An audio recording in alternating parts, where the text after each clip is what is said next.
Discussed on the broadcast, they're undefeated in group play, which means they advance to the knockout round next week. Stay undefeated in West Group B. Look, big game. Lakers-Clippers speaks for itself. You got the ejection at the end with just over 3 to play. We'll look at that from Chris Dunn. You add the cup intensity to it, as we all know.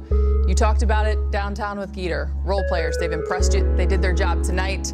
Of course, the big three, they led their way. 99 of the Lakers, 135 points combined between the three of them. A good, solid win for the Lakers. Yeah. Band of brothers, man. They're hanging in there together, doing it collectively. But what a start, though, by Luka, man. I mean, he lit the whole arena on fire with those threes. The Clippers, you remember all those years, how they used to dominate us for 4 or 5 years? We'd be sitting here like, oh, they used to kick our butt. But, you know, I think now we have a team that can play and can match and defend. And I just thought the role players, as you mentioned, Smart coming down, hitting some big shots, bringing his presence. Hayes stepping in for Ayton with his energy, his rebound. And, I just thought collectively, and then LeBron coming in, just kind of seeing what's needed and getting the job done. Of course, we talk about Austin Reeves all the time, but I just think collectively they answered the bell when the Clippers made their charge, and they took care of business in the third and fourth quarter. And here we are, talking about the victory. Yeah, the big three was big three in tonight, the new generation would say.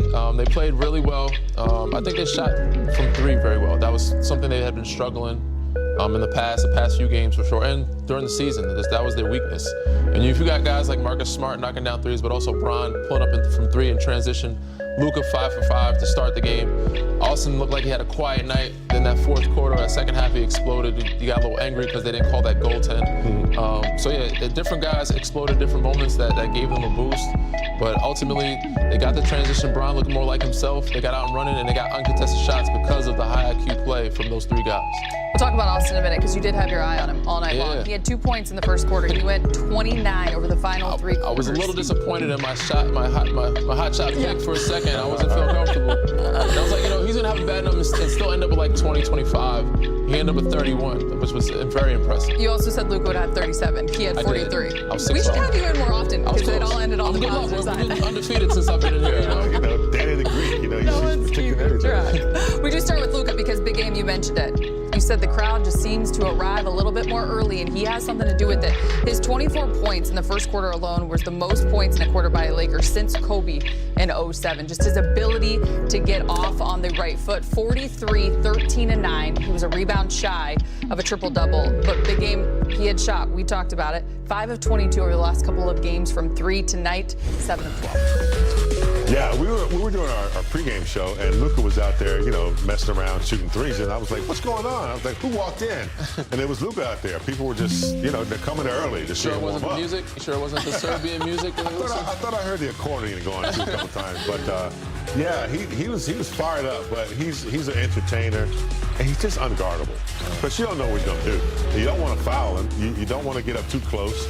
You don't want to back up. It's just he freezes you, and then he knocks down these threes when he's hitting them.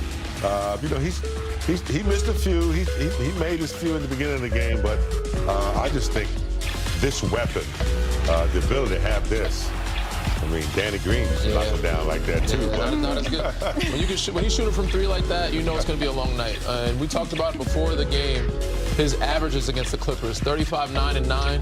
He somehow, for some reason, comes alive. And these are great defenders. And Kawhi Leonard ain't no slouch. Chris Dunn ain't no slouch. These guys, Nick Batum aren't no, but they don't want to foul him. And when he's got his three going, again, like Big Game said, he's unstoppable. And tonight he just came out on a heater. And it made the game, the basket big for him and the game looser for everybody else. You saw right there, third most in NBA history of 35 and at least 10 dimes.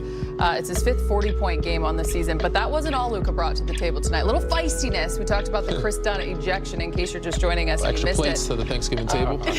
Right, a little spicy, but nonetheless, this is what you like from Luka, just from a competitive standpoint. With over 3 minutes to play, he takes that shove there from Chris Dunn. He wasn't just going to stay down, big game. Nah, Luka is not an instigator.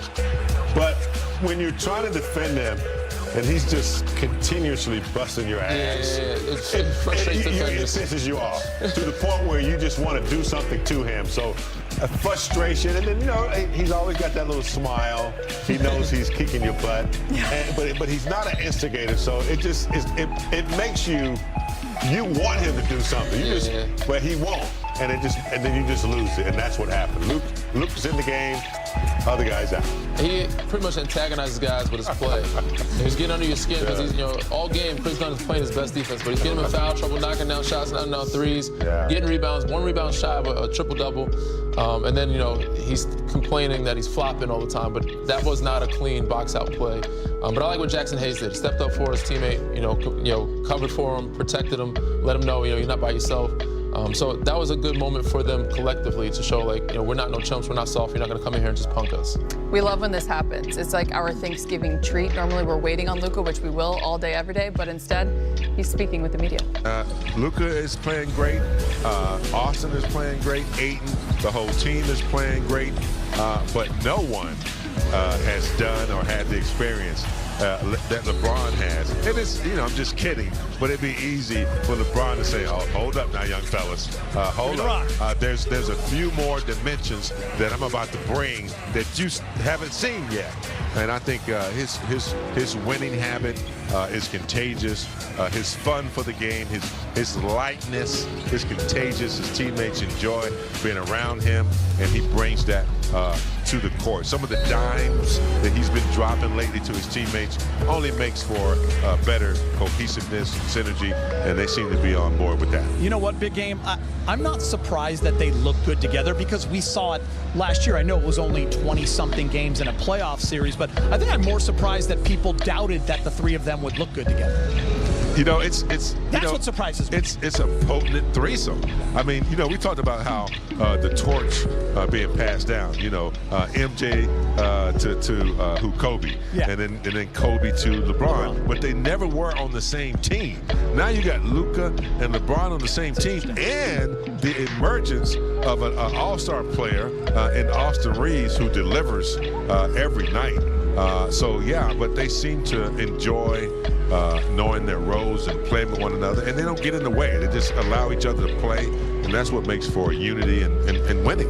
All right, we're having a lot of fun down here. We do have Lakers and Clippers coming up. We are going to break. My guy, Jake LaRabia, is among many offseason additions that have helped the Lakers get off to such a great start. We'll be joined by GM Rob Pelinka, the man who made it. Lakers clinch the group in a spot in the quarterfinals with a win over the Clippers tonight. Clippers can clinch the group with a win and a Grizzlies So they go loss. to Vegas if they win. There is a tournament that starts next week that you have to still get yourself to Vegas. The Mavs are eliminated with a win by either the Lakers, T-Wolves, or Suns, and of course Memphis is eliminated with a loss and a win by either the Suns or